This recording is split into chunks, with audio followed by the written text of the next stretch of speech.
Hi guys, my name is Melan Alprino Saragi. I am from grade 11 science 2.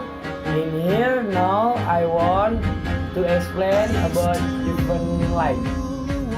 Okay, let's go. Juvenile. Juvenile means in everyone who is the middle is high school level. Can be interpreted between the age of is to 18 years old.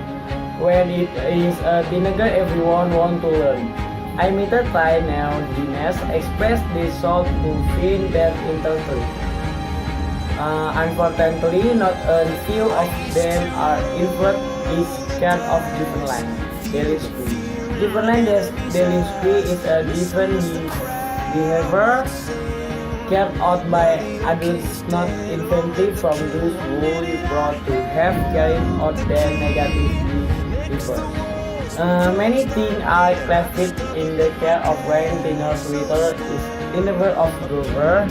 Small case tolerant criminal case juvenile street cars had them from of bullying. Bullying from the list harassment domestically. Up to case involve violent detention to a murder. Juvenile delinquency can be caused by various factors. In internal factors, usually come from poor families. Family economy different, infidelity, broken ignore, care from even in the mental disorder of person. Whereas environmental factor can occur due to social interaction with the wrong people. Likely people the influence of bad friend and son. You understand, friend? Okay, I want to tell you about video Juvenile and Puji. Let's go.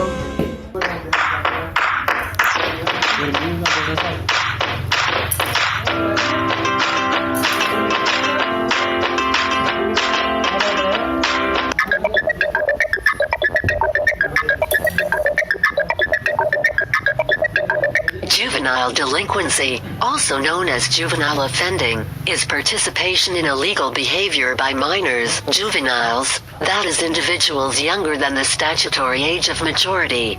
Most legal systems prescribe specific procedures for dealing with juveniles, such as juvenile detention centers and courts.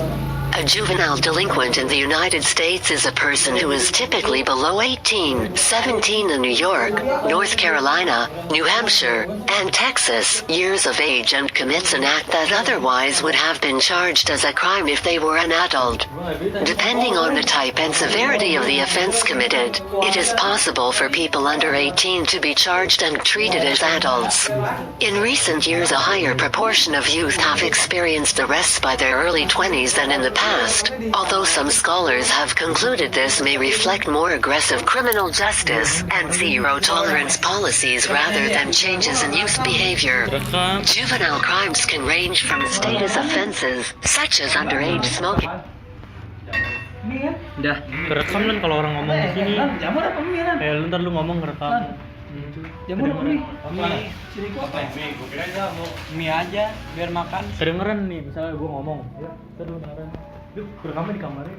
Di kamar. Rekam, mencet apa rekamnya? Gue udah auto rekam itu deh. Ini pakai tripod. Di mana, Jet? Di mana? Oh, gua tahu di mana.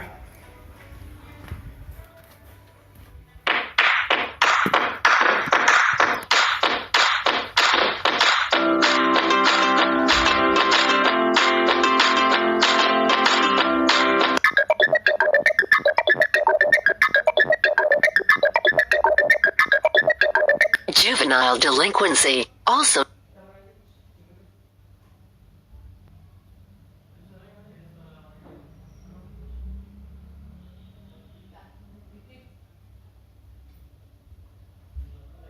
known as juvenile offending, is participation in illegal behavior by minors, juveniles, that is it.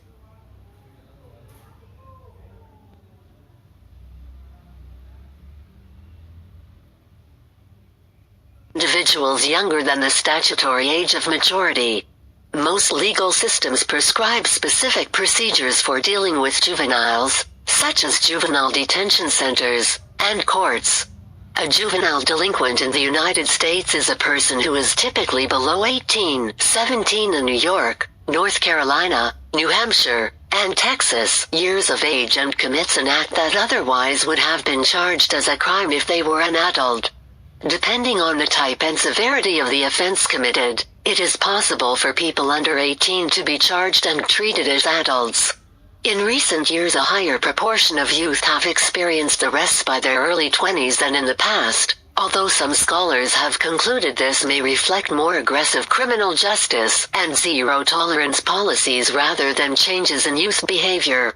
Juvenile crimes can range from status offenses, such as underage smoking, to property crimes and violent crimes. Youth violence rates in the United States have dropped to approximately 12% of peak rates in 1993 according to official U.S. government statistics, suggesting that most juvenile offending is non-violent. However, juvenile offending can be considered normative adolescent behavior.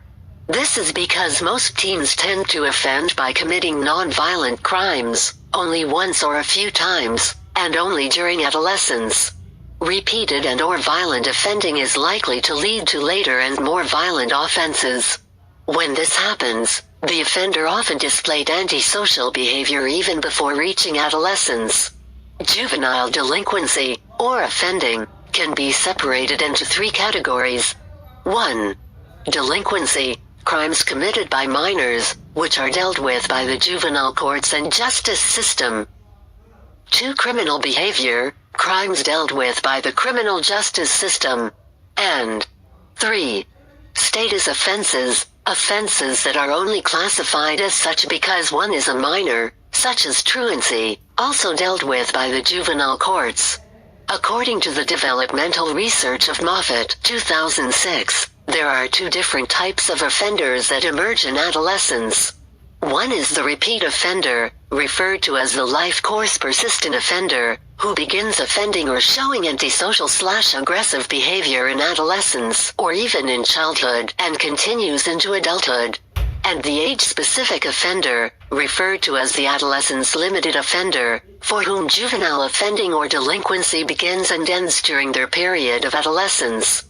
Because most teenagers tend to show some form of antisocial or delinquent behavior during adolescence, it is important to account for these behaviors in childhood in order to determine whether they will be life course persistent offenders or adolescence limited offenders. Although adolescence limited offenders tend to drop all criminal activity once they enter adulthood and show less pathology than life course persistent offenders, they still show more mental health, substance abuse, and finance problems, both in adolescence and adulthood, than those who were never delinquent. Delinquency prevention is a broad term for all efforts aimed at preventing youth from becoming involved in criminal or other antisocial activity. Because the development of delinquency in youth is influenced by numerous factors, prevention efforts need to be comprehensive in scope. Prevention services may include activities such as substance abuse education and treatment, family counseling, youth mentoring, parenting education, educational support, and youth sheltering. Increasing availability and use of family planning services, including education and contraceptives, helps to reduce unintended pregnancy and unwanted births, which are risk factors for delinquency. Education is a great equalizer, opening doors to lift themselves out of poverty. Education also promotes economic growth, national productivity and innovation, and values of democracy and social cohesion. Prevention through education aids the young people to interact more effectively in social contexts, therefore diminishing need for delinquency. It has been noted that often interventions may leave at-risk children worse off than if there had never been an intervention. This is due primarily to the fact that placing large groups of at-risk children together only propagates delinquent or violent behavior.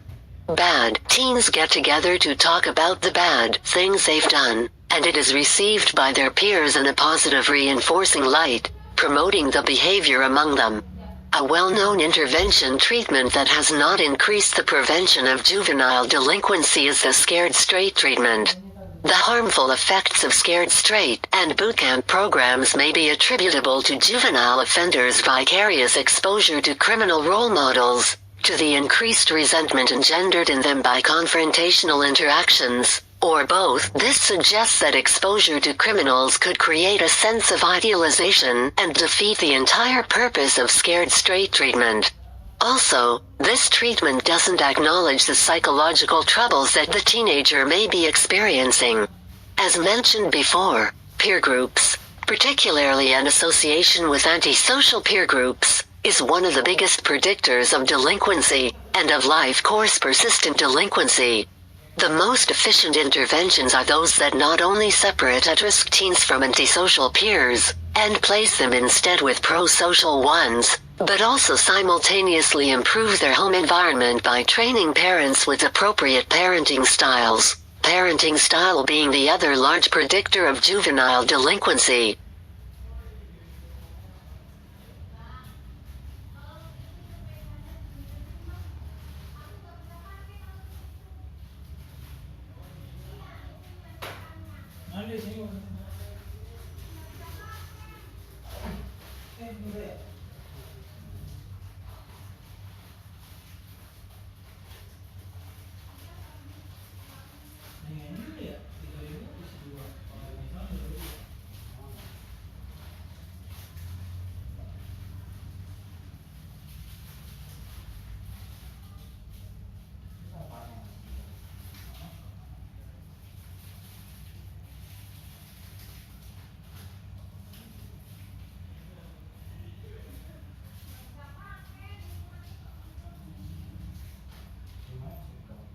You understand about juvenile delinquency? Thank you for watching in video, and don't forget like, comment, and subscribe YouTube in Anak Sepadu. Thank you.